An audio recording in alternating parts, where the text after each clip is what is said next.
اعوذ باللہ من الشیطان الرجیم بسم اللہ الرحمن الرحیم۔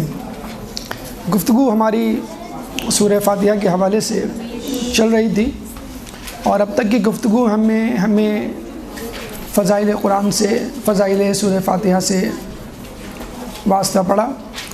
اب ہم سورہ فاتحہ کی تفسیر کی طرف رخ کرتے ہیں اور سورہ فاتحہ میں اس سورہ کی پہلی آیت یعنی بسم اللہ الرحمن الرحیم کی طرف آپ کی توجہ مبذول کرواتے ہیں۔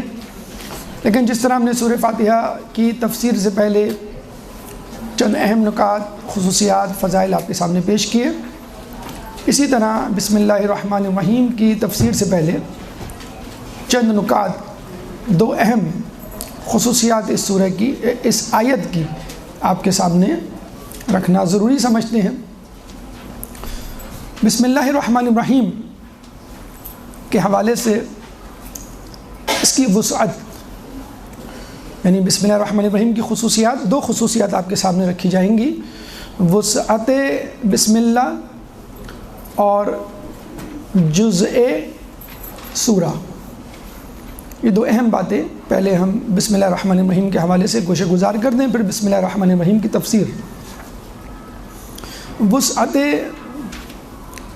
بسم اللہ یعنی بسم اللہ الرحمن الرحیم کی تفسیر بذات خود کتنی مفصل، کتنی دقیق، کتنی باریک بینی رکھتی ہے، اس کا اندازہ اس بات سے لگا لیجئے کہ ایک دفعہ حضرت ابن عباس مولا علی سے بسم اللہ الرحمن الرحیم کی تفسیر پڑھ رہے تھے تو اول شب سے آخر شب تک یعنی مغرب سے لے کے فجر ہو گئی اور بسم اللہ الرحمن الرحیم کی تفسیر مکمل نہ ہوئی، بلکہ بسم اللہ الرحمن الرحیم کی تفسیر تو کجا، بسم اللہ کے بائے بسم اللہ بلکہ نقطہ با کی تفسیر سے مولا علی آگے نہ بڑھے، یعنی اس کی تفسیر بھی مکمل نہ ہو سکی۔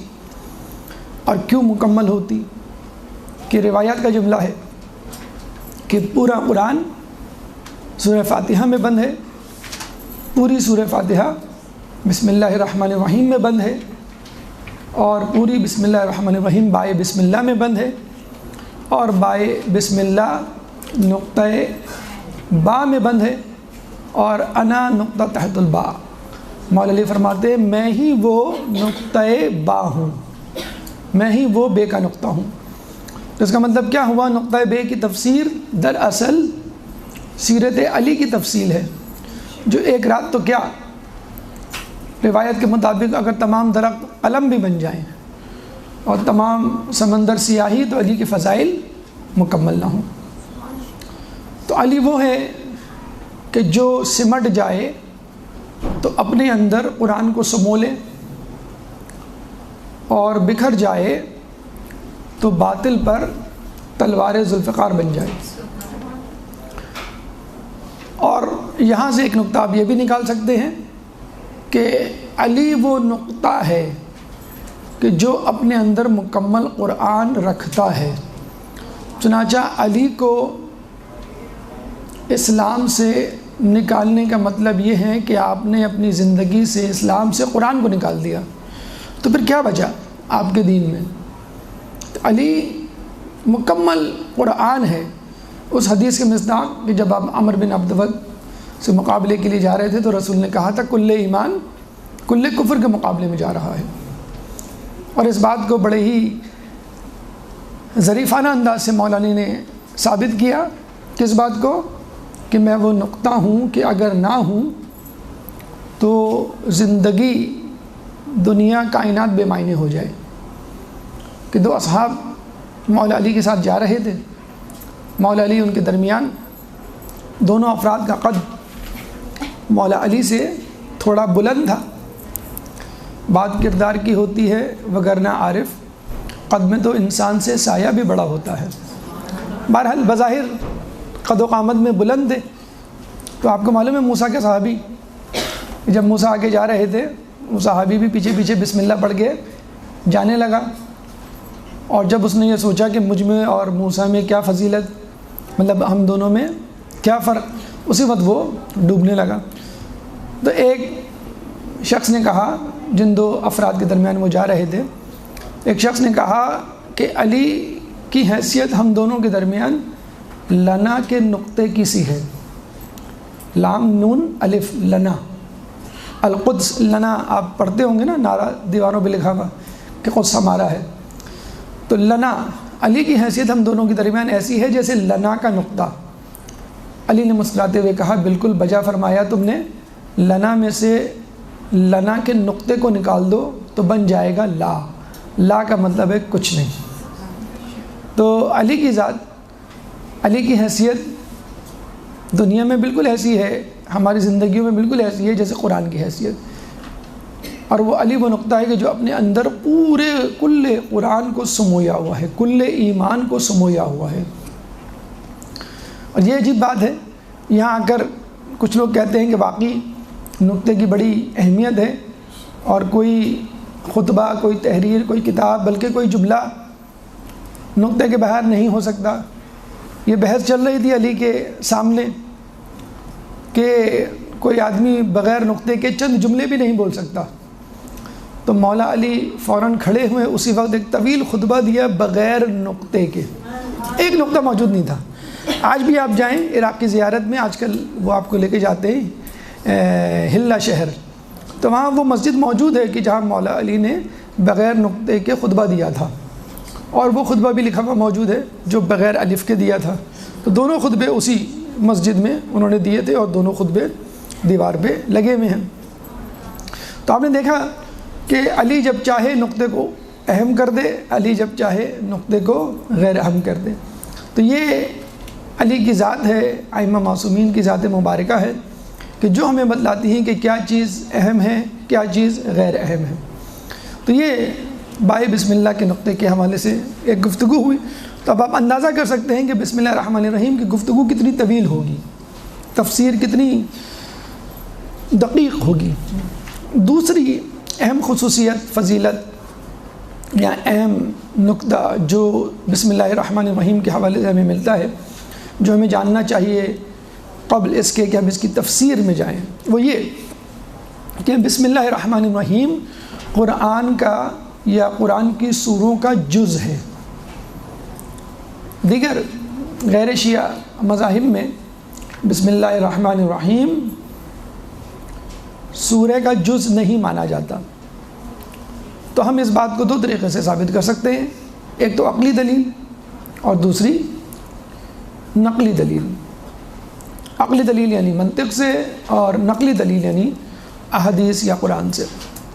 عقلی دلیل بہت سادہ سے انداز سے دو جملوں میں دی جا سکتی ہے کہ قرآن میں کوئی لفظ غیر، جسے کہتے ہیں کہ اہمیت کا حامل نہیں، ہر چیز، ہر لفظ کی اہمیت ہے اور غیر اضافی نہیں۔ قرآن میں کوئی لفظ، کوئی جملہ اضافی نہیں۔ چنانچہ ہم قرآن میں بسم اللہ الرحمن الرحیم لکھ دیں اور یہ کہیں کہ بھائی مرضی ہے اس کو پڑھو کہ نہ پڑھو، کیونکہ یہ قرآن کا جز تو ہے نہیں، لیکن ہم نے لکھ دیا ہے۔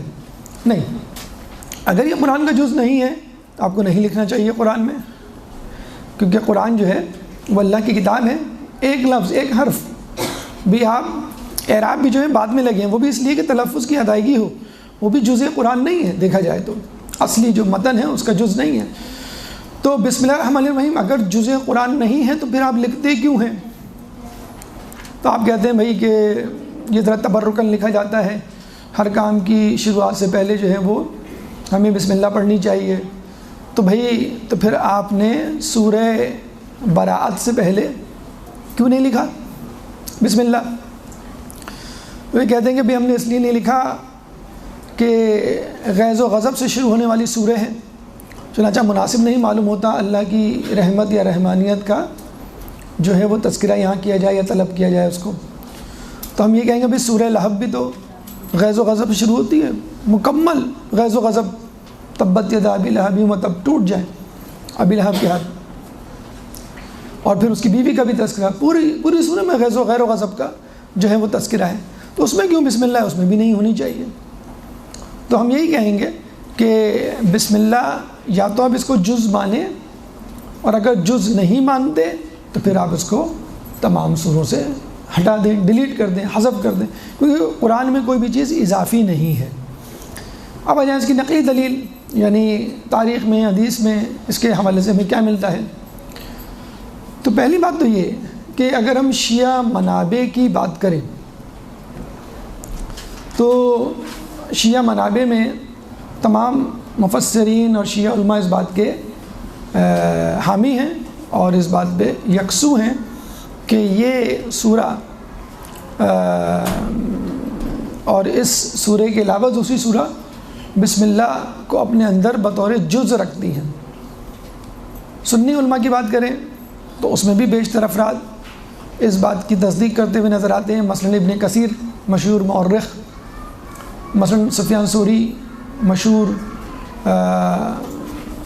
جسے کہتے ہیں عارف، اور اسی طرح دیگر افراد جو کہتے ہیں کہ سورہ بسم اللہ جو ہے وہ سورہ کا جز ہے۔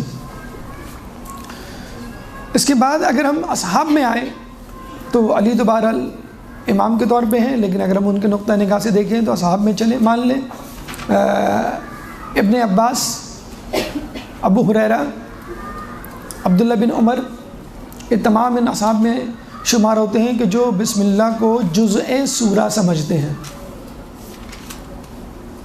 پھر ہم تابعین میں آئیں تو امام ابو حنیفہ جو ہے وہ اس بات کے قائل ہیں کہ یہ سورہ کا جز ہے۔ احادیث کی طرف ہم اگر آئیں تو چھٹے امام جعفر صادق علیہ السلام سے اللہم صلی علی محمد و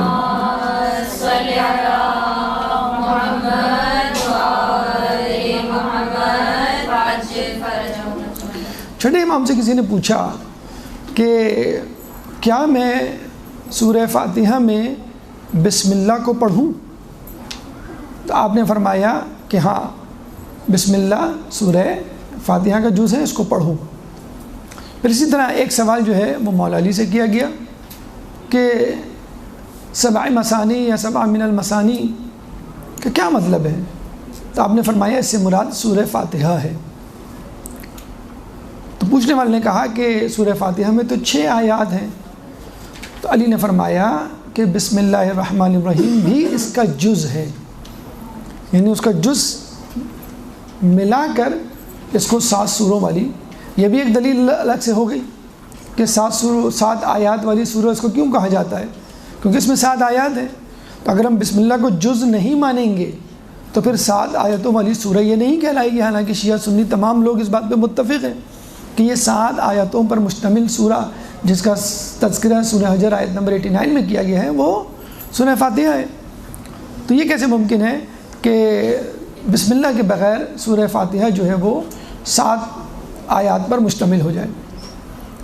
بہقی اہل سنت کی مشہور حدیث کی کتاب میں درج ہے کہ جب سورہ فاتحہ پہ یہ تنازع کھڑا ہوا اور کچھ لوگوں نے سورہ فاتحہ میں بسم اللہ کو پڑھنا بند کیا، تو جو لوگ اس بات کے قائل تھے انہوں نے یہ کہنا شروع کیا کہ جو شیطان صفت اشخاص ہیں انہوں نے بسم اللہ کو چرا لیا ہے۔ یعنی جب یہ ٹرینڈ چلا اور کچھ لوگوں نے کہا کہ بھئی یہ سورہ کا جز نہیں ہے اور اس کو پڑھنے سے معذوری ظاہر کی یا نہیں پڑھنے لگے، یہ بتلانے کے لیے کہ ہمارا عقیدہ یہ ہے کہ یہ جز سورہ نہیں ہے، تو اکثر لوگ یہ کہا کرتے تھے کہ اس شخص نے، شیطان صفت شخص نے سورہ کی بسم اللہ کو چرا لیا ہے۔ اسی طرح ہمیں ملتا ہے اسی بہقی نامی حدیث کی کتاب میں کہ جب حاکم شام مدینے گیا اور وہاں پہ اس نے سورہ کی تلاوت کی، یعنی سورہ فاتحہ کی نماز میں، تو بسم اللہ کو نہیں پڑھا۔ تو جیسے ہی آپ کو معلوم ہے مدینہ تو جو ہے وہ امام کا شہر تھا، امیر المومنین کا شہر تھا، اور وہاں پہ جو ماننے والے تھے وہ دین سے زیادہ قریب تھے۔ تو نماز کے بعد فوراً لوگوں نے اس سے سوال کیا کہ ام اسرقت او نسیت، کہ کیا تم نے اس بسم اللہ کو چرا لیا ہے یا تم بھول گئے ہو؟ اگر بھول گئے ہو تو ٹھیک ہے، لیکن جو چرا لیا ہے وہ غلط ہے۔ یعنی بسم اللہ جزء سورہ ہے اور تمہیں اس کو پڑھنا چاہیے۔ تو یہ 2 باتیں جو ہمیں کرنی تھی آپ سے، سورہ بسم اللہ کے حوالے سے، بسم اللہ کے شروع کرنے کے حوالے سے، تفسیر کے حوالے سے، اب آئیے بسم اللہ کی تفسیر کی طرف چلتے ہیں۔ ایک درود پڑھ دیں محمد والے محمد پہ۔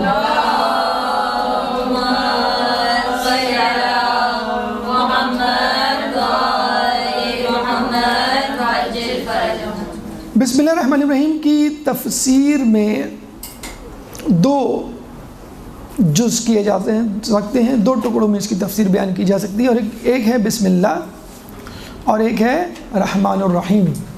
بسم اللہ الرحمن الرحیم، تو بسم اللہ کی تفسیر کرتے ہیں اور پھر الرحمن الرحیم کی طرف آتے ہیں۔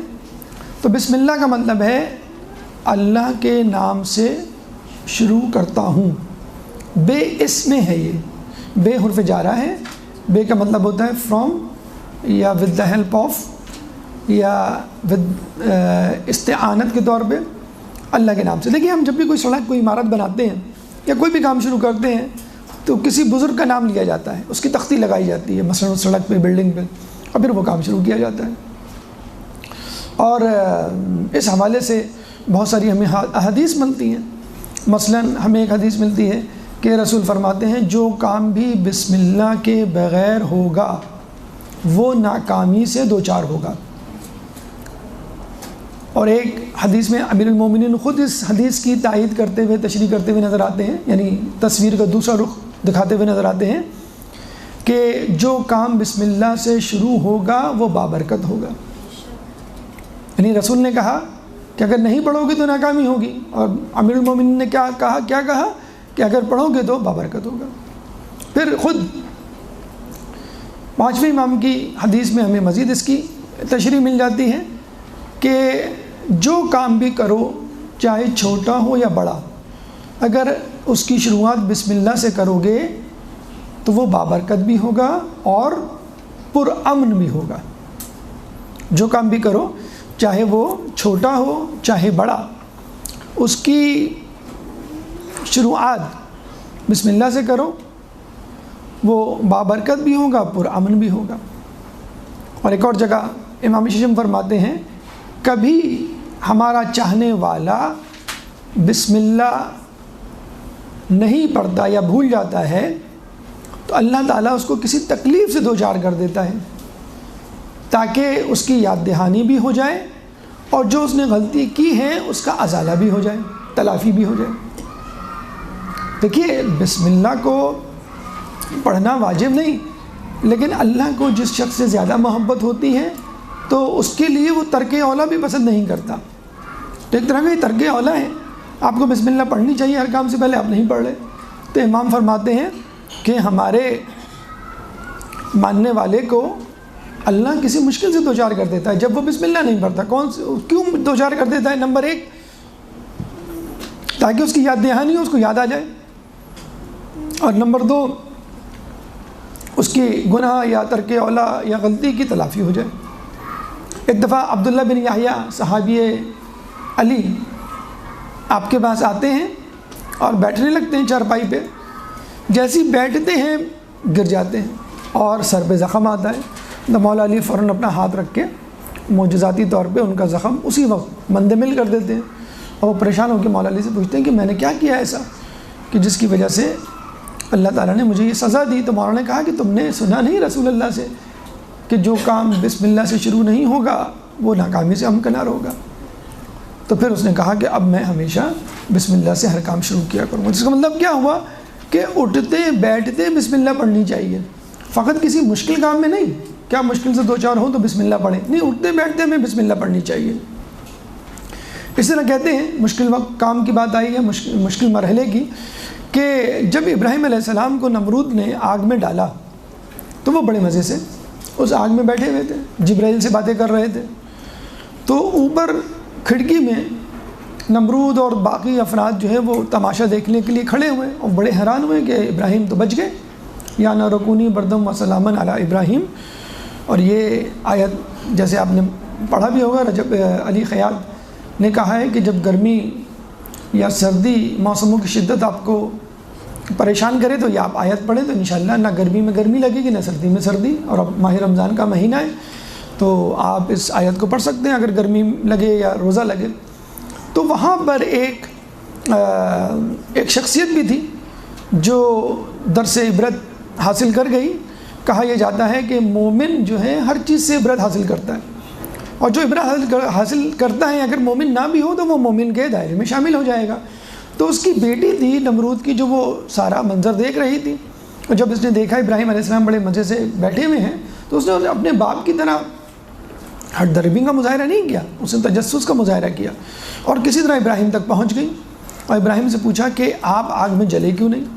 تو ابراہیم نے کہا کہ میں آگ میں اس لیے نہیں جلا کہ میں نے بسم اللہ الرحمن الرحیم پڑھ کر اس میں چھلانگ لگائی تھی. تو بڑی حیران ہوئی. اس نے کہا کہ کیا میں بسم اللہ پڑھ کر چھلانگ لگاؤں تو کیا میں بھی آپ کی طرح بچ جاؤں گی؟ تو ابراہیم نے کہا ہاں, اگر تم مکمل یقین کے ساتھ چھلانگ لگاؤ گی. دیکھیں اللہ تعالیٰ کافر کو بھی سلامتی دے سکتا ہے اگر اس کا ایمان خدا پہ ہو جائے. تو اس نے چھلانگ لگائی بسم اللہ الرحمن الرحیم پڑھتے ہوئے مکمل یقین کے ساتھ, اور آگ میں وہ صحیح سلامت رہی. کہتے ہیں کہ ابراہیم علیہ السلام جب وہاں سے نکلے, وہاں سے فرار ہوئے, تو نمرود کی بیٹی بھی ان کے ساتھ گئی, اور ان کے کسی بیٹے سے نمرود کی بیٹی کی شادی بھی ہوئی جو بعد میں اسلام لے آئی, دین حنیف پر آ گئی. تو نمرود کی آگ ہو یا اٹھتے بیٹھتے چلتے پھرتے یا کوئی چھوٹا موٹا سفر ہی کیوں نہ ہو, آپ کو بسم اللہ پڑھنی چاہیے. اور اس کا تذکرہ ہمیں قرآن میں بھی ملتا ہے. سورہ ہود آیت نمبر 41, سورہ ہود قرآن کا 11واں سورہ ہے. اس میں نوح علیہ السلام اپنے ساتھیوں کو نصیحت کرتے ہوئے کہتے ہیں وَقَالَ ارْكَبُوا بِسْمِ اللَّهِ مُرْجِيهَا وَمُرْسَاهَا. انہوں نے کہا کہ اس میں سوار ہو بسم اللہ پڑھتے ہوئے مُرْجِيهَا وَمُرْسَاهَا, جب تم رک جاؤ یا جب تم چل پڑو. ان دونوں صورتوں میں, جب رکنے لگو جب چڑھنے لگو تو بھی بسم اللہ پڑھو, جب رکنے لگو تو بھی بسم اللہ. جیسے ہم بس میں, گاڑی میں, سواری میں سوار ہوتے ہیں تو بسم اللہ پڑھتے ہوئے, جب اترتے ہیں تو بسم اللہ پڑھتے ہوئے. تو سوار ہوتے ہوئے بسم اللہ پڑھو, اور جب سواری ٹھہرے تو بسم اللہ, اور جب سواری چلنے لگے تو بسم اللہ. یہ نوح علیہ السلام کی نصیحت, یعنی جو عام زندگی میں ہم اس کو اپنا سکتے ہیں.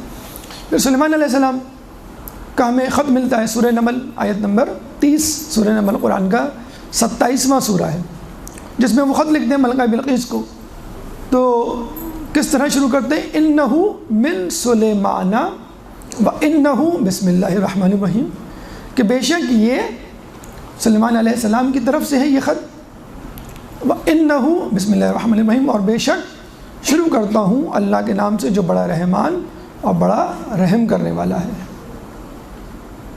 بڑا مہربان اور بڑا ہی رحم کرنے والا ہے.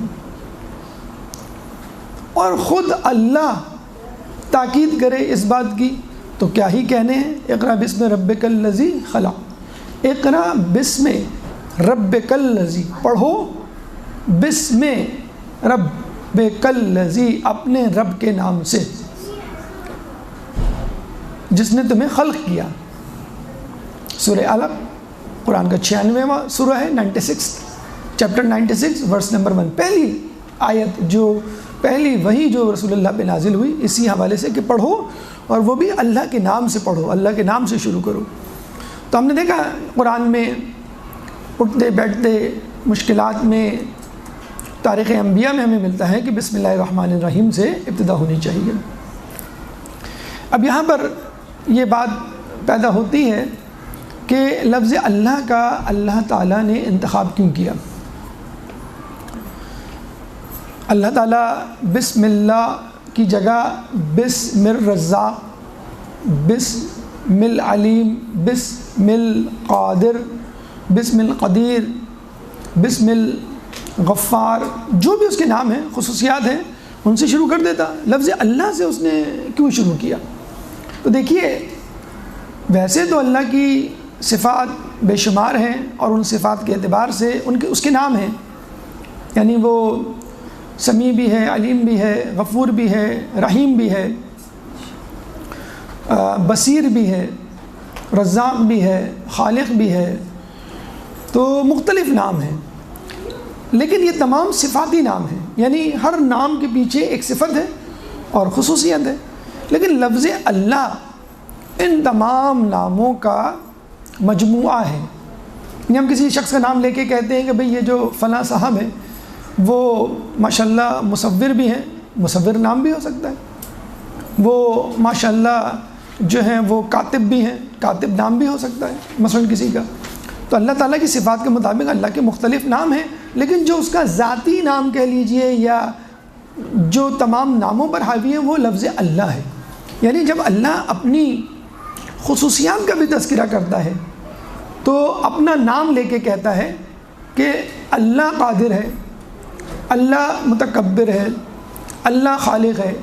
مثلا واللہ بصیر بما تعملون، بے شک وہ بصیر یعنی جاننے والا ہے جو کچھ تم کرتے ہو. سورہ حجرات اللہ تعالیٰ آیت نمبر 18 میں فرماتا ہے واللہ بصیر بما تعملون، اللہ تعالیٰ جانتا ہے جو تم کرتے ہو. پھر ان اللہ هو الرزاق ذو القوة المتین، هو الرزاق ذو القوة المتین، سورہ ذاریات آیت نمبر 58 کہ بے شک یہ وہ اللہ ہے جو رزاق ہے اور ذو القوہ اور متین ہے. یعنی اللہ رزاق ہے، کوئی اور نہیں ہے. یعنی اللہ کو انٹروڈیوس کروایا اللہ نے، یعنی اپنے آپ کو انٹروڈیوس کروایا، متعارف کروایا رزاق کی صفت سے، اپنے آپ کو انٹروڈیوس کروایا سمیع کی صفت سے، لیکن اللہ کا نام لے کر. پھر اللہ تعالیٰ فرماتا ہے فَإِنَّ اللَّهَ غَفُورٌ الرحیم، کہ اللہ غفور اور رحیم ہے.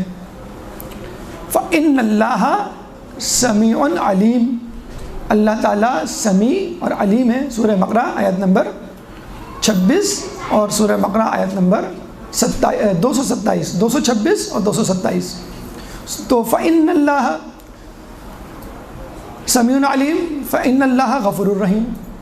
تو سمیع اور علیم جو کہہ رہا ہے اور غفور الرحیم کہہ رہا ہے تو اس میں بھی اللہ کا لفظ استعمال کر رہا ہے کہ اللہ سمیع ہے، اللہ غفور ہے، اللہ جو ہے علیم ہے، اللہ جو ہے وہ رازق ہے. پھر خالق یا مصور، هو اللہ الخالق البارئ المصور لہ الاسماء الحسنی، یہ وہی اللہ ہے جو خالق ہے اور مصور ہے، بنانے والا ہے. اس کے بعد جتنی بھی صفات اللہ تعالیٰ اس حوالے سے گنواتا ہے وہ اللہ ہی کے توسط سے گنواتا ہے.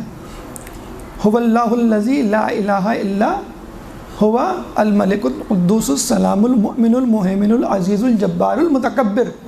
جتنے بھی نام صفات مہیمن، مؤمن، متکبر، جبار، جتنے بھی نام ہیں وہ اللہ کے نام ہیں، اللہ کی صفات ہیں. تو آپ نے دیکھا ان تمام آیات میں اللہ جب اپنی صفات کو گنوا رہا ہے تو لفظ اللہ سے گنوا رہا ہے. اور سب سے اہم بات، سب سے اہم نقطہ ان مثالوں سے ہٹ کر، اور اس سے بھی شاید زیادہ مدلل دلیل، مضبوط دلیل، کہ اللہ تعالیٰ جب تمام خداؤں کا انکار کرتا ہے اور کہتا ہے کہ میں ہوں عبادت کے لائق اور کوئی خدا نہیں ہے، تو اپنے نام میں سے اللہ کا منتخب کرتا ہے، لا الہ الا اللہ، کوئی خدا نہیں سوائے اللہ کے. اللہ یہ بھی کہلوا سکتا تھا لا الہ الا الرزاق الا المؤمن الا العلیم الا الجبار. تو لوگ کیا کرتے؟ لوگ دوسرے لوگوں کو جو جبار ہیں یا رزق دینے والے ہیں تھوڑا بہت اللہ ہی کی وساطت سے دیکھا جائے، جو ظلم کرنے والے ہیں، سزا دینے والے ہیں، اللہ ہی کی وساطت سے دیکھا جائے، وہ قوت ظلم کے لیے جو انہوں نے استعمال کی ہے غلط طور پہ وہ بھی اللہ ہی کی دی ہوئی ہے. تو یہ بھی جسے کہتے ہیں کہ اللہ تعالیٰ کا طریقہ ہے کہ جب خداؤں کا انکار کیا جائے، اپنے آپ کو انٹروڈیوس کروایا جائے تو لفظ اللہ استعمال کرتا ہے اللہ تعالیٰ. اس کے بعد اللہ تعالیٰ جو ہے وہ اس اللہ کے لفظ کو جا بجا مختلف جگہوں پر استعمال کرتا ہے. علماء اعلام کے درمیان یہ مشہور ہے کہ لفظ اللہ ہی یا لفظ اللہ بھی ایک اسم اعظم ہے. 73 اسم اعظم ہے، جس میں سے ایک برقیہ، آصف برقیہ کو معلوم تھا تو پلک جھپکتے ہی وہ ملکہ بلقیس کا تخت لے آیا تھا. ائمہ فرماتے ہیں کہ ہمیں 72 اسم اعظم کا علم ہے، ایک فقط اللہ نے اپنے لیے مخصوص کر کے رکھا ہوا ہے. تو آپ اندازہ لگا لیجیے ہمارے ائمہ کے علم کا اور ان کی قدرت کا، آصف برقیہ سے کہیں زیادہ قدرت کے مالک ہوں گے. تو جب پوچھا گیا کہ بھئی اسم اعظم کیا ہے تو مختلف لوگوں نے مختلف جوابات دیے. تو علماء اعلام کی کثیر تعداد کا یہ کہنا ہے کہ لفظ اللہ بھی ایک اسم اعظم ہے, اور کچھ کا کہنا ہے کہ رحمان, کچھ کا کہنا ہے رحیم. یعنی آپ یوں کہہ سکتے ہیں کہ بسم اللہ الرحمن الرحیم میں گویا عین ممکن ہے کہ اسم اعظم چھپا ہوا ہو, اور جبھی بسم اللہ الرحمن الرحیم کی یہ طاقت اور قوت ہے کہ ابراہیم کو نمرود کی آگ سے بچا لیا. اچھا, اس کا گرامیٹیکل تجزیہ کریں تو بڑی آسانی سے آپ کو اس کی وضاحت مل جائے گی کہ اللہ کا انتخاب کیوں کیا گیا نام کے لیے. دیکھیے, الف لام, اس کو ہم عربی میں کہتے ہیں معرف باللام. الف لام کے بہت سارے کام ہیں. One of the function is to specify, کسی چیز کو اسپیسیفائی کر دینا. جیسے ہم پڑھتے ہیں آرٹیکلز انگلش میں اے, این اور دا. اے اور این کامن ناؤن کے آگے لگتا ہے, اور دا کسی اسپیسیفک پراپر ناؤن کے آگے لگتا ہے. ٹھیک ہے, دا نیوز ہم کہتے ہیں, دا سٹی کوئی خاص شہر, کوئی خاص کتاب, دا ہولی قرآن مثلا. تو آپ نے سنا ہوگا جیسے ہم لا الہ کہتے ہیں کہ کوئی خدا نہیں, تو الہ الف لام اور ہے, الہ کا مطلب ہے خدا. ٹھیک ہے, اس الہ کے آگے آپ لگا دیں الف لام. تو الف لام اگر آپ اپنی کاپیز پہ لکھ کے دیکھیں, الف لام پلس الہ, الف لام ہے از اکول ٹو اللہ, یہ بنتا ہے اللہ. تو اللہ از اے کمپاؤنڈ ورڈ, اللہ ایک کمپاؤنڈ لفظ ہے, مرکب لفظ ہے, جو کہ بنا ہے الف لام پلس الہ. ال اور الہ سے مل کر بنا ہے.